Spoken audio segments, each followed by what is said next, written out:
Okay, now we are here in the section B of the sample question paper issued by CBSE for 2021-22 term 1 examination. इसमें 18 questions आपको करने हैं 22 question में से, मतलब 22 में से 18 क्वेश्चन अटेम्प्ट करने हैं। Following image is the personification of Germany commonly associated. देखिए भाई, इस इमेज को देख लीजिए, और ये आपके रोमांटिक इरा, जैसे रोमांटिसिज्म के रूप में हमने पढ़ा था 1848 में जो रेवोल्यूशंस होते हैं उससे रिलेटेड है, जब एलिगरी वगैरह और विजुअल रिप्रेजेंटेशन नेशन का होने लगा था, है ना। राष्ट्र को हम किसी न किसी एक व्यक्ति के रूप में पेश करते हैं, दैट इज एलिगरी की फॉर्म में। तो ये है Germania. Identify it's name from the among following options. भैया इसमें तो बहुत आसान है, आप लगा दो यहाँ जर्मेनिया। अच्छा चले, लाइथेलिया, पता नहीं आपकी बुक में है कि नहीं, इटली से है, ठीक है। मैरियाना कहाँ की है? मैरियाना फ्रेंच से रिलेटेड है, फ्रेंच रिपब्लिक। और ये जो फिलिप बेथ है, ये तो पेंटर थे, है ना, रोमांटिक पेंटर। तो आगे चलते हैं, विजुअली इम्पेयर्ड। तो विजुअली इम्पेयर्ड के लिए क्वेश्चन दिए गए हैं नीचे, है ना, कि identify the name of the Prussian king. उस प्रशियन किंग का नाम पहचानो जिसे जर्मन एम्परर घोषित किया गया था। मैंने ऊपर आपको बताया था 1871 में ना यूनिफिकेशन होता है। तो किसको बनाया जाता है, विलियम फर्स्ट को कि विलियम सेकंड को, हेनरी सेवन को कि लुइस फोर्थ को? चलिए बता ही देता हूँ, विलियम फर्स्ट को। हॉल ऑफ मिरर में ना मुकुट पहनाया जाता है। आगे चलते हैं, जो हेनरी और लुइस है ना, लुइस भी है रिलेटेड जर्मनी से, और हेनरी तो इंग्लैंड से रिलेटेड है। विलियम सेकेंड की बारी बाद में आती है। 26, which of the following options is are correct about Balkan nationalism. बहुत इंपॉर्टेंट टॉपिक है ये बाल्कन नेशनलिज्म का, जिसकी वजह से विश्व युद्ध शुरू हो जाता है फर्स्ट। जो वहाँ कॉन्फ्लिक्ट्स होते हैं, डिफरेंट जो पावर्स होती हैं उनका आपस में struggle for domination of this region. तो Balkan region became part of the conflict because of the Ottoman Empire. Ottoman Empire की वजह से यहाँ पे कॉन्फ्लिक्ट स्टार्ट होता है। The region comprise of ethnic groups, including Greeks थे, सर्ब्स थे, मोंटेनिग्रो थे। हाँ थे। तो British and ethnic nationalities struggle to establish their identity. ये तो मैच नहीं कर रहा। तो हम आंसर लेंगे इसको, फर्स्ट एंड सेकंड। यानी बाल्कन रीजन में जो कॉन्फ्लिक्ट था ऑटोमन एम्पायर की वजह से भी था, और वहाँ पे इथनिक ग्रुप्स रहते थे जो आपस में लड़ रहे थे नेशनलिज्म के नाम पर, to regain their old lost territories. इसके बाद आगे चलते हैं तो 27, Why did the weavers in Silesia revolt against contractors in 1845? 1845 का रिवोल्ट याद है? सिलेशिया में नहीं याद है तो भाई जाए पढ़ो आप जाके। Identify the appropriate reason. तो रीजन्स हम देखते हैं, तो वहाँ पर देखिए भाई, जो वीवर्स थे ना, वो उनकी डिमांड थी। तो कॉन्ट्रैक्टर्स पैसा नहीं दे रहे थे उनको ठीक ठाक, या कॉन्ट्रैक्टर्स कुछ ही लोगों को हाई पोस्ट बैठा रहे थे, या कॉन्ट्रैक्टर्स गवर्नमेंट पॉलिसीज़ का यूज़ करते थे, या कॉन्ट्रैक्टर्स लोन्स हाई इंटरेस्ट देते थे। अरे नहीं भैया, उनको ड्यूज़ नहीं दे रहे थे, कॉन्ट्रैक्टर्स डिड नॉट पे देयर ड्यूज़, उसी की तो डिमांड कर रहे थे, वेजेस की, ड्यूज़ की। इसके बाद 28, identify the major aspect that help in the formation of nation state in Britain. Unification of Britain से रिलेटेड आ गया। तो देखिए 1688 the monarch of Britain fought war with England parliament. अरे रे, और क्या पहले पढ़ लें, the parliament through a bloodless revolution seized power from the monarchy. इससे बेटर तो ये ऑप्शन है। The British nation was formed as a result of war with Ireland and Wales. War क्या हुआ था, बल्कि ट्रीटी से हो गया था। The formation of a nation state Britain was the result of many revolts. ऐसा नहीं है। देखो भाई, यही आंसर है, क्योंकि ब्लडलेस रेवोल्यूशन हुआ था, है ना। अब ये फेमस है वर्ल्ड में, जब भी क्रांतियों की बात उठेगी, क्रांतियों की बात उठने का मतलब ये है कि जब हम रेवोल्यूशंस के बारे में पढ़ेंगे तो 1688 के रेवोल्यूशन को नहीं भूलेंगे। उसके बाद ही अमेरिकन वॉर ऑफ इंडिपेंडेंस है, या फ्रेंच रेवोल्यूशन है, या रशियन रेवोल्यूशन है, ये सब आएगा। ठीक है, ब्लडलेस रेवोल्यूशन था, राजा ने गद्दी छोड़ दी थी, तो वहीं से फिर पार्लियामेंट की पावर बढ़नी शुरू होती है। ये आंसर है इसका। Identify the soil with the help of clues. Clues का मतलब ये कुछ, identify the soil with the help of clues given below. तो भाई ये क्लूज दिए गए हैं, कुछ हिंट्स दिए गए हैं। Develops in areas with high temperature and heavy rain. अरे हैवी रेनफॉल अगर होगी तो भैया कौन सी सॉइल होगी, कुछ ध्यान है? नहीं है। लो ह्यूमस कंटेंट। ओ हो, यानी पानी ज़्यादा बरसेगा, सॉइल खराब होगी, तभी तो वहाँ पे ह्यूमस कंटेंट कम होगा। Found in hilly areas of Karnataka, Kerala, Tamil Nadu. ओहो, याद आया जो हमने ऐसे डायग्राम बनाया था, तो वहाँ पे इधर पे मिट्टियाँ बताई थी, कौन सी बताई थी? ओह नहीं याद है, लेटराइट। ओके, आगे चलते हैं। लीचिंग की वजह से काफ़ी यहाँ की क्वालिटी डिग्रेड हो जाती है। Which of the following categories of resources can we put tidal energy. Tidal energy निश्चित है कि जहाँ पे समुद्री इलाका होगा वहीं होगा। तो इसे हम किस रूप में देख सकते हैं? Renewable, non renewable, actual, potential. देखिए भैया इनके चक्कर में मैं नहीं पढ़ना चाहता, सब ऑलरेडी एक्सप्लेन किया हुआ है। रिन्यूएबल रिसोर्सेज, क्योंकि देखिए समुद्र जो है ना उसका पानी बराबर बना रहता है, टाइड्स आती रहती हैं, तो टाइडल एनर्जी एक रिन्यूएबल रिसोर्सेज का स्रोत है। इसके बाद है consider the following statements on power sharing. Power sharing दोबारा आ गया, बहुत ही इंटरेस्टिंग चैप्टर, बहुत ही interesting chapter. And select the answer using the codes given below. Codes दिए हैं यहाँ पर, उनको शायद ऑप्शन सही चुनना। It is good for democracy. Power sharing good for democracy, अरे भाई होती है। It creates harmony in different groups, हाँ सही है। It brings transparency in the government, बिल्कुल सही है। It brings socio political competition, और no no no no no no no no no no no no, ऐसा करने के लिए नहीं होता। तो ये 3 जो है सही है। तो वो फर्स्ट सेकंड थर्ड का कौन सा? ये, तो ये आंसर हो जाएगा इसका। आगे चलते हैं। How judiciary acts as an umpire in a federal nation. ये सब है टर्म्स यूज हुए हैं, क्योंकि कोई भी पार्ट क्वेश्चन का आपकी बुक से ही बनता है, बाहर से नहीं बनता। तो कैसे एक अंपायर का काम करती है, मतलब सही गलत निर्णय का फैसला करती है। तो judiciary rules over central state, ऐसा तो नहीं है। Central and judiciary work collectively, ऐसा तो नहीं है। Courts can change structure of constitution, ऐसा तो नहीं है।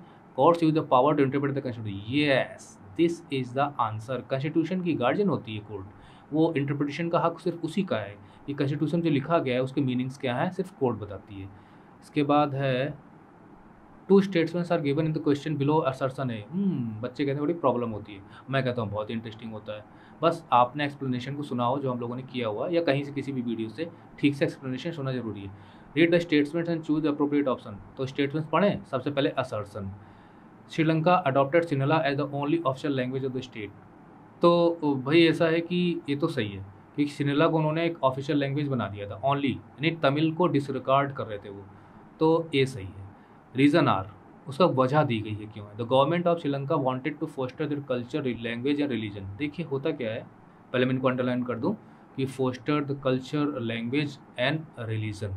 एसर्शन का मतलब होता है कि कोई बात कही गई, एक स्टेटमेंट है, सही भी हो सकता है गलत भी हो सकता है, ठीक है। और जैसे मैंने बताया स्टेटमेंट सही है। जो रीज़न होता है वो इस स्टेटमेंट की वजह होता है, कि मतलब अगर ये स्टेटमेंट है तो इसकी वजह से है। अब जैसे यहाँ पे जो गवर्नमेंट है श्रीलंका की, वो अपनी जो सिन्हाला कल्चर उसको स्ट्रॉन्ग करना चाहती थी, सिन्हाला लैंग्वेज को प्रमोट करना चाहती थी, और जो वहाँ पे बौद्ध धर्म था जो सिन्हलीज जनरली फॉलो करते थे उसको स्ट्रॉन्ग करना चाहती थी। अब इन सब को स्ट्रॉन्ग करने के लिए एक पॉलिसी तो अडॉप्ट करनी पड़ेगी। तो उन्होंने क्या पॉलिसी अडॉप्ट की, मतलब ए स्टेटमेंट बनता है इसकी वजह से कि सिन्हाला लैंग्वेज को उन्होंने ऑफिशियल लैंग्वेज बना दिया। और ये दोनों बातें सही भी हैं, मतलब ये स्टेटमेंट भी करेक्ट है और जो इसका ये रीज़न दिया गया ये भी करेक्ट है कि both A and R are true and R is the correct explanation of A. Okay, तो this will be the answer, मतलब दोनों सही हैं और आर जो रीज़न जो है वो ए का करेक्ट एक्सप्लेनेशन है। मतलब दोनों स्टेटमेंट सही हैं तो ए और आर सही हो गए, और आर करेक्ट एक्सप्लेनेशन है तो ये 3 एलिमेंट है इसके, मतलब दोनों चीज़ें सही हैं और ये रीज़न भी सही है। क्योंकि इसमें 2-3 ऑप्शन बनते हैं, या तो स्टेटमेंट गलत होगा ये वाला, या तो ये वाला, या ये सही होगा ये गलत होगा, या ये सही होगा ये इसका रीज़न गलत एक्सप्लेनेशन दिया गया होगा। तो इस तरह से कई ऑप्शन बनते हैं। आगे चलते हैं, मैचिंग बहुत इंटरेस्टिंग होता है ये भी। तो इसमें दिया है इंफॉर्मेशन टेक्नोलॉजी, पुलिस, एजुकेशन, तो लिस्ट दी गई, किन लिस्ट में क्या आएगा। तो देखिए इंफॉर्मेशन टेक्नोलॉजी अगर आपको ध्यान आ रहा हो तो ये न्यू डेवलपमेंट था, और ये किस लिस्ट में जाना चाहिए, जी हाँ इसकी व्यवस्था की गई थी कि ये रेसिडरी लिस्ट में जाएंगे, ठीक है, रेसिडरी सब्जेक्ट माने जाएंगे। पुलिस पहले सेंट्रल था लेकिन बाद में स्टेट में कर दिया गया। एजुकेशन दोनों के लिए हो सकता है तो कंकरेंट लिस्ट में चला जाएगा। डिफेंस जरूर यूनियन लिस्ट का, भारत की सुरक्षा की जिम्मेदारी केंद्र की होती है। तो भैया कैसे मैचिंग बनी यहाँ पर, फर्स्ट का फोर्थ, सेकंड का थर्ड, तो फर्स्ट का फोर्थ, सेकंड का थर्ड, थर्ड का फर्स्ट, यही हो गया आंसर। अंडरलाइन कर दूँ, ये लीजिए अंडरलाइन कर दिए। इसके बाद हम आते हैं 35। Anita is appearing in examination conducted for recruitment to central government position. ये आपकी पॉलिटिकल साइंस से रिलेटेड है। अनीता एक एग्जामिनेशन देना चाहती है और सेंट्रल गवर्नमेंट की जॉब के लिए वो ऐसा कर रही है।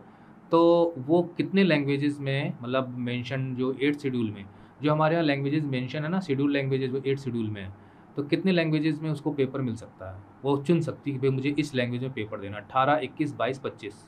तो आपको ध्यान आ रहा होगा कि इस वक्त 22 लैंग्वेजेस हैं, मतलब 22 लैंग्वेजेस शेड्यूल्ड लैंग्वेजेस के रूप में 8 शेड्यूल में है। तो उनमें से किसी भी लैंग्वेज को चूज करके एग्जाम दे सकती है अनीता। इसके बाद है identify the administrative system of Indian government. Indian government का जो एडमिनिस्ट्रेटिव सिस्टम है वो आपको आइडेंटिफाई करना है, और ये नीचे कुछ क्लू दिए गए, इन्फॉर्मेशन दी गई। Power shared between central and state government to local governments, यानी हमारे यहाँ सेंट्रल गवर्नमेंट से स्टेट गवर्नमेंट फिर लोकल गवर्नमेंट पे भी पावर शेयर होती है। तो ठीक ही है, it is called as a third year of government. Local government को थर्ड ईयर ऑफ गवर्नमेंट कहा जाता है, मुझे तो ठीक लग रहा है। The state governments are required to share some powers and revenue with them, ये तो है ही है। ओ मुझे थोड़ा सा पढ़ना चाहिए, ठीक है।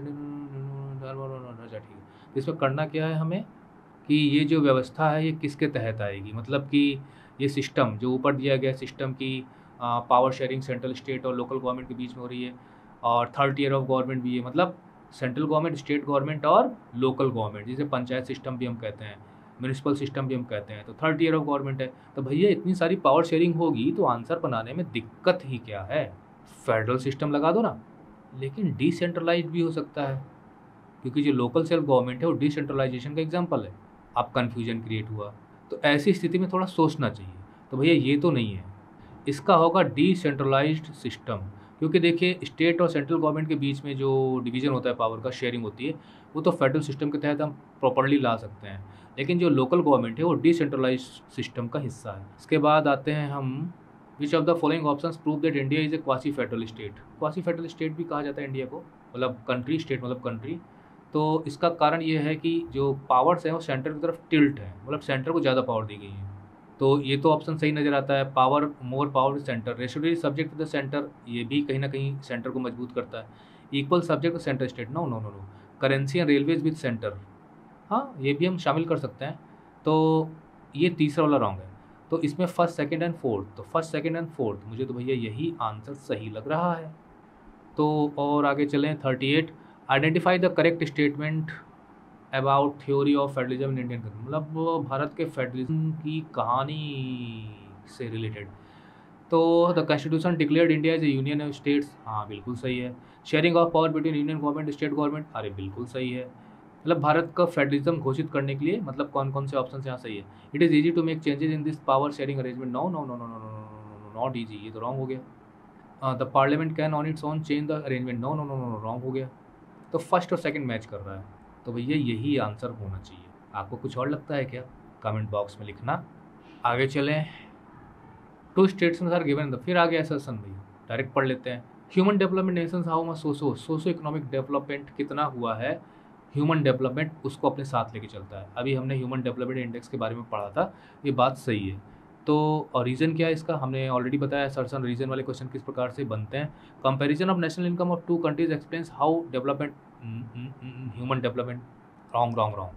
अगर हम किन्हीं दो देशों, मतलब किसी भी दो कंट्रीज़ के जो उनकी इनकम है, अगर हम उसको कंपेयर करते हैं नेशनल इनकम को, तो उससे पता चलता है कि ह्यूमन डेवलपमेंट कैसा है वहाँ का। भाई देखिए ऊपर वाला तो सही है, क्योंकि ह्यूमन डेवलपमेंट के लिए सोशो इकोनॉमिक डेवलपमेंट को जांचा परखा जाता है, और यहाँ पर सिर्फ इनकम को लिया गया है।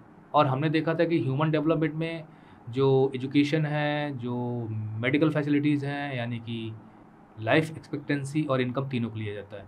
तो ये तो रॉन्ग है।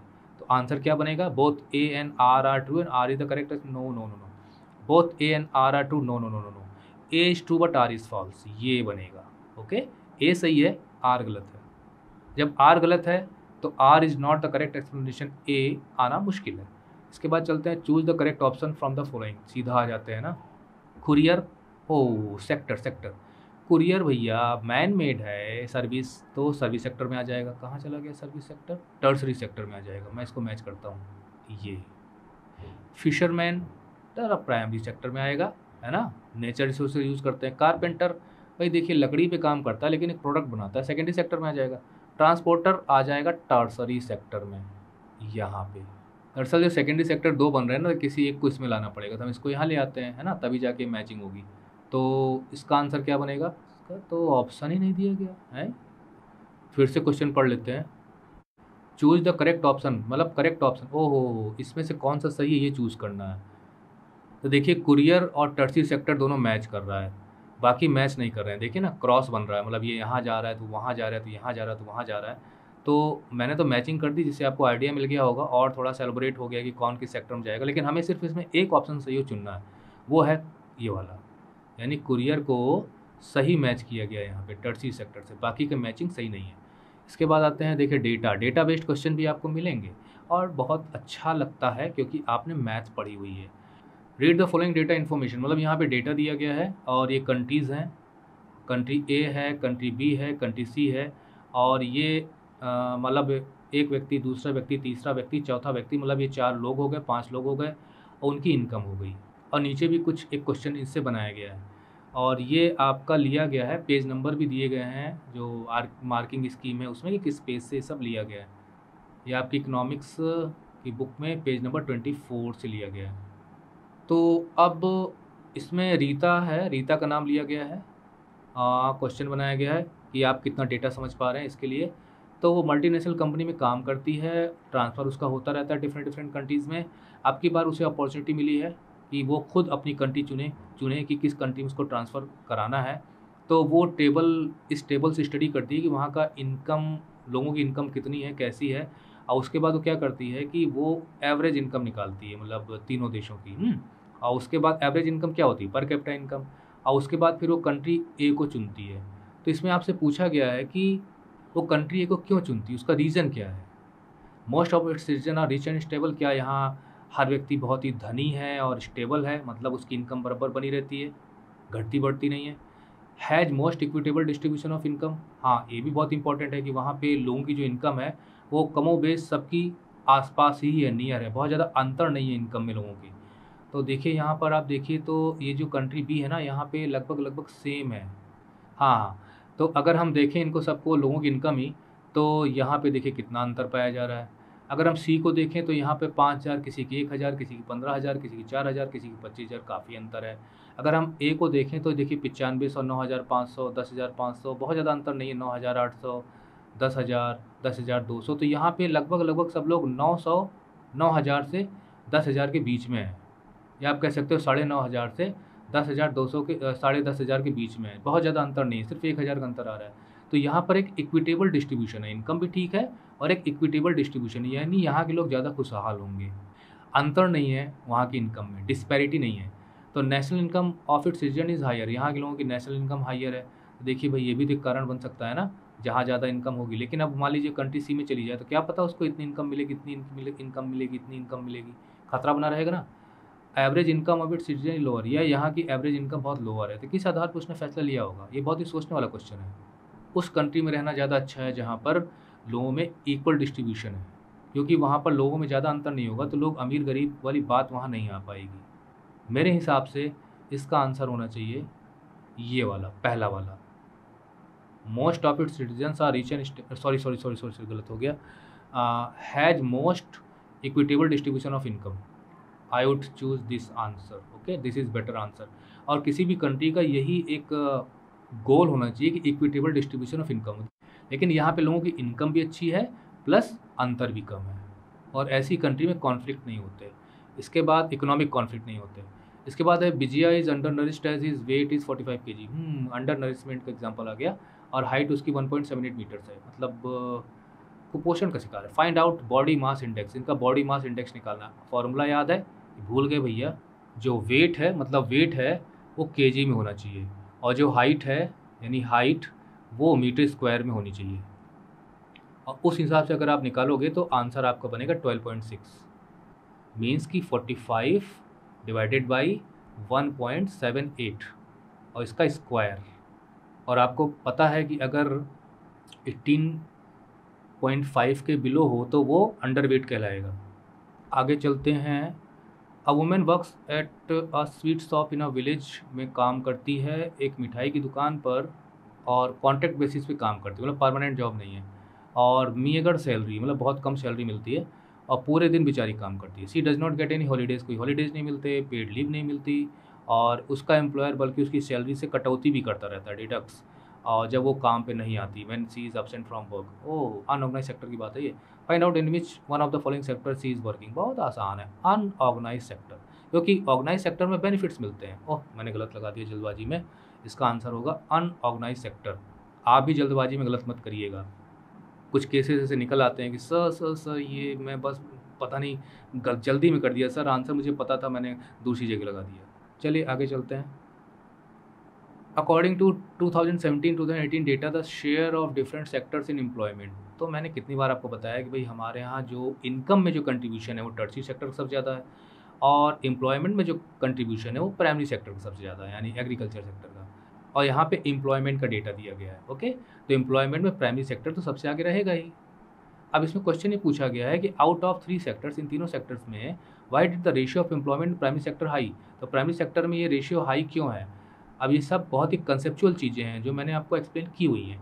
Select the most suitable option from the following, तो इसमें से ऑप्शन चुनना है। मैं ऑप्शन आपको बताता हूँ, पहले तो मैं सारे ऑप्शन पढ़ लेता हूँ। Workers in the primary sector are underemployed, ये एक कारण है, मतलब we cannot ignore it. Low job opportunities in secondary sector, secondary sector में लो जॉब अपॉर्चुनिटीज़ की होने की वजह से प्राइमरी सेक्टर में ये एम्प्लॉयमेंट ज़्यादा दिखता है, तो ये भी एक कारण हो सकता है। Efforts of labour are not equivalent in all the sectors, ये तो भाई कोई कारण नहीं हुआ। Outsourcing of job opportunity secondary sector, इसकी वजह से ये सब देखिए उतने रेलिवेंट नहीं है। और अगर आपने जो डिसगाइज्ड अनएम्प्लॉयमेंट पढ़ा होगा तो आपने देखा होगा कि वहाँ पर लोग अंडर एम्प्लॉयड कैसे होते हैं वो मैंने आपको एक्सप्लेन किया हुआ है। तो इसका आंसर हो जाएगा ये वाला। ओके, सुटेबल आंसर, क्योंकि हमें सिर्फ एक ही चुनना था। अगर हमें फर्स्ट सेकंड वगैरह दिया गया तो हम दोनों चुन लेते। इसके बाद हम आते हैं two statements are given in the question below as assertion, फिर असर्शन रीजन आ गया, तीसरा क्वेश्चन है ये। तो crude oil reserves in the entire world are depleting, ये तो सही बात है कि जो पेट्रोलियम रिजर्व्स हैं वो धीरे धीरे कम हो रहे हैं, डिप्लीट हो रहे हैं। तो हमें सस्टेनेबल सब्स्टिट्यूट ढूंढना पड़ेगा, मतलब पेट्रोलियम प्रोडक्ट की जगह उसकी जगह हमें एक सब्स्टिट्यूट ढूंढना पड़ेगा, वो भी सस्टेनेबल, कि वो बराबर हमें मिलता रहे। तो oil and petrol prices are increasing day by day, तो इस स्टेटमेंट की वजह ये है, ऑयल है और पेट्रोल, इनकी प्राइसेस दिन पर दिन बढ़ रही हैं, इस वजह से हमें सब्स्टिट्यूट ढूंढना पड़ेगा। इस वजह से जो क्रूड ऑयल रिजर्व्स हैं वो डिप्लीट हो रहे हैं। भाई देखिए बहुत सही तो नहीं है ये, मतलब प्राइसेस बढ़ने की वजह से डिप्लीशन हो रहा है, ऐसा तो नहीं है। क्योंकि जो स्टेटमेंट होता है ए, ये आर पर बेस्ड होता है, मतलब पहले हमको ये पढ़ना चाहिए फिर ये पढ़ें तो ऐसा लगे कि इसकी वजह से ये हो रहा है ऊपर वाला। तो भाई अब देखते हैं, both A and R are true. देखिए भाई प्राइसेस भी बढ़ रही हैं, ये भी सही है, मतलब इन दोनों में रिलेशन नहीं बैठ पा रहा है, मतलब ये करेक्ट रीज़न नहीं है। लेकिन स्टेटमेंट तो दोनों सही है ना, क्योंकि डिप्लीशन भी हो रहा है और प्राइसेस भी बढ़ रही हैं, इसलिए हम both A and R are true इसको तो मानेंगे। लेकिन ए और आर ट्रू तो यहाँ भी लिखे गए हैं, तो इन दोनों में से कोई एक सही होगा। R is the correct explanation, R correct explanation नहीं है, हमें सब्स्टिट्यूट ढूंढना चाहिए, लेकिन इस वजह से नहीं ढूंढना चाहिए कि उनकी प्राइसेस दिन पर दिन बढ़ रही हैं। सब्स्टिट्यूट ढूंढने की वजह है उनका डिप्लीशन, इसलिए R is not the correct explanation of A. तो ये आपका आंसर यहाँ पर बनेगा। बहुत ही इंटरेस्टिंग होते हैं क्वेश्चन, थोड़ा सोच लें तो आंसर पता चल जाता है। इसके बाद है a man is employed on a food processing farm where he has to do a lot of manual work, मतलब उसे हाथों से पैरों से काम करना पड़ता है। His wife and daughter also help him, तो उसकी जो पत्नी है, उसकी जो बेटी है, वो सब हेल्प करती हैं उसको काम में, रोज़ाना के काम में, खेत में। This type of employment is this an example, ये किस प्रकार का एग्जाम्पल है। भाई वो खेतों में काम करता है, मैनुअल लेबर करता है, मतलब ट्रैक्टर मशीन का इस्तेमाल नहीं करता, पूरा परिवार साथ देता है। तो ये आ जाएगा आपका। देखिए सीजनल एम्प्लॉयमेंट का तो कोई सवाल ही नहीं उठता, ऐसा दिया नहीं गया है। ओवर एम्प्लॉयमेंट हाई नहीं है, साइक्लिक एम्प्लॉयमेंट नहीं, अंडर एम्प्लॉयमेंट कहलाएगा। क्यों? क्योंकि उसके खेत में मैनुअल वर्क में वो कर सकता है, लेकिन उसकी सहायता उसकी वाइफ और डॉटर करती हैं। अगर ये वाइफ और डॉटर कहीं और एम्प्लॉयड होती तो उनकी इनकम बढ़ चुकी होती। ये डिसगाइज्ड अनएम्प्लॉयमेंट का एग्जाम्पल है, इसलिए यहाँ पे अंडर एम्प्लॉयमेंट है। मतलब जब हम पूरी क्षमता का उपयोग नहीं करते हैं व्यक्तियों का, तो वहाँ पे अंडर एम्प्लॉयमेंट आता है। मैंने आपको एग्जाम्पल दिया था जब मैं एक्सप्लेन कर रहा था कि एक ईंट है, उस ईंट को एक आदमी अपने हाथ से उठा सकता है, लेकिन अगर 3 आदमी मिलकर हाथ से उठाएंगे तो एक प्रकार से जो पूरी तरह से जो उन तीनों की जो पोटेंशियल है वर्क करने का, उसका यूज़ नहीं हो रहा। बाकी इन दोनों को भेजकर अलग से एक एक ईंट उठवाई जा सकती है, तो एक साथ 3 ईंट उठेंगी, लेकिन तीनों मिलकर एक ईंट उठा रहे हैं, तो प्रोडक्टिव वर्क नहीं है उतना तीनों के लिए। तीनों का प्रोडक्टिव वर्क 3 ईंट होता। थोड़ा सा दिमाग लगाइए, समझ में आएगा। सेक्शन सी है, सेक्शन सी के लिए अगला ट्यूटोरियल जो कि केस बेस्ड स्टडीज़ पे है।